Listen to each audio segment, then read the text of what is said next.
What is up everyone, Northside here, welcome to my channel. Thank you for the support in the previous videos. This is one of the few videos I will do about companions, namely summoned companions. Now not augmented companions. What you're seeing here is a cold iron warrior, and I'm not really angry at him.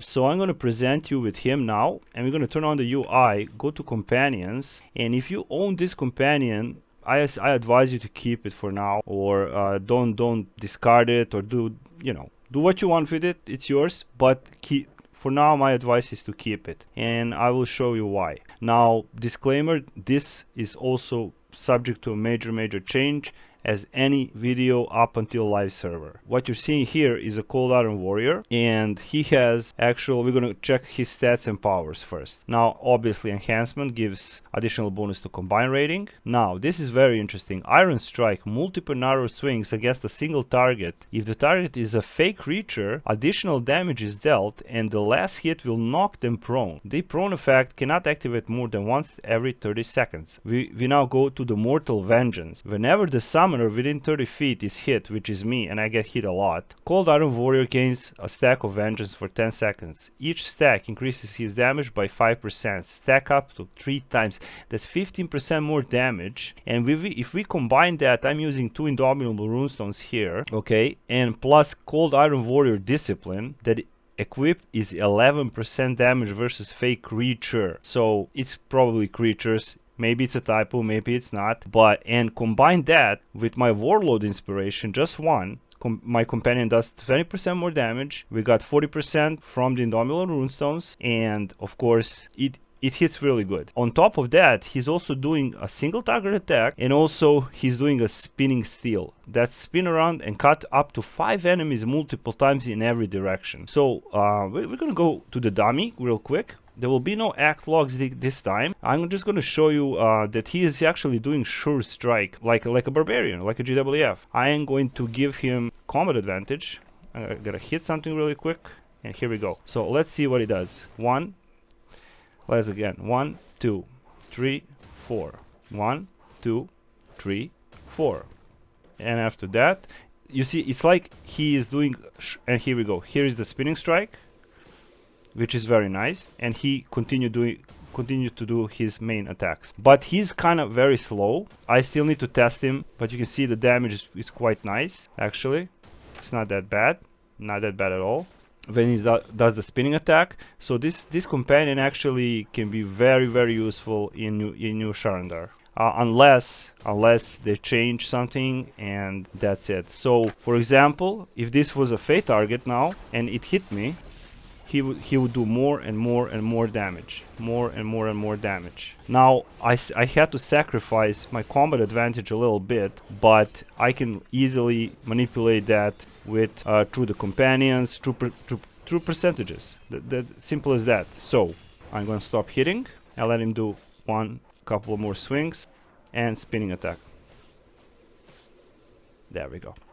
Not bad, not too shabby at all. Now, to summarize one more time, this is called Iron Warrior Discipline, combine rating, and it's on Mythic. But on Epic, it will still, I think, give you 11% damage versus fake creatures, okay? Currently, it's very expensive on the auction house. I am not trying to jack up the prices. I'm just trying to figure out what I'm going to use for soloing, because I'm going to have 3 or 4 builds and stuff like that. So this is Cold Iron Warrior with nice powers. We won't go to New Sharandar now. We're going to stick here because I have to run an act and see how he actually performs. And also I have prepared for you some other companions, okay? Now obviously I will be using Owlbear Cub as an augmented one at least. For AoE, it would be a nice combination to have, for example, Xuna, which I will summon now. So now I have with Xuna, if I'm in New Sharandar, 11% damage versus fake creatures, and Xuna will do her things. So I'm gonna just attack and let her do her stuff. Here we go. Boom, boom, boom, boom, boom. Look at all those beautiful crits and beautiful bleed. Very nice. So I would combine this with Xuna. Let's take a look at Xuna one more time. There we go. Very, very nice. Doing very nice damage with 2 Indomitable Runestones and 1 Warlord Inspiration. Aside Xuna, of course, for single target Batiri, he is Batiri run, and he's mostly single target. So I'm going to just hit the target and give him a combat advantage. Now look what this little guy does. Look at all these hits. I can actually turn off my UI so you can see it better. Here we go. 480,000, and now we got 72,000 bleed, 72,000 bleed.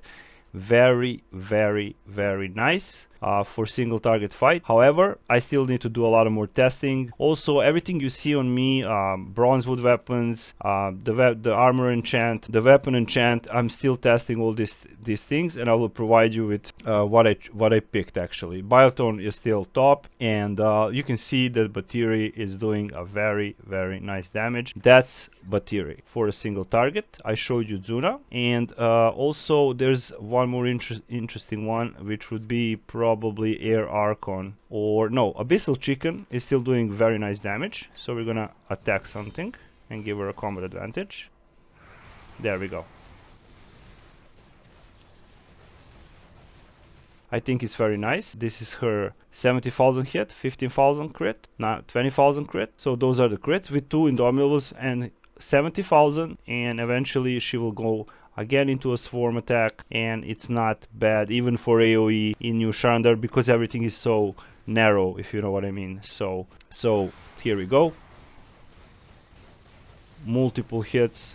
You can see she's actually hitting 3 targets now, and it's quite good. And also I have to mention, people ask me about the Chultan Tiger. Now this is the last one I think I'm going to show you. I'm going to attack and show you that his attacks are quite fast. However, you can see that he's doing 8,000 to 6,000, 8,000, 8,000, non-crit 3,000, and now we got a 64,000.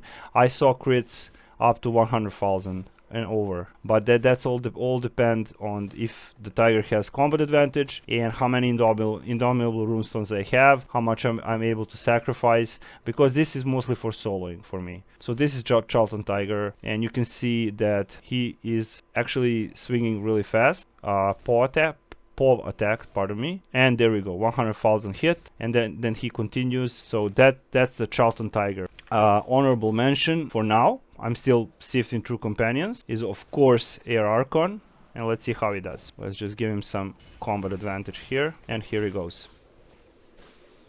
Very nice. He is quite slow, a little slower than the tiger, hitting for 8,000 crits, 6,000 non-crit with combat advantage, but around 8,600, 8,300, and then he does an AoE attack, which is quite good. You can see he is depleting the dummy.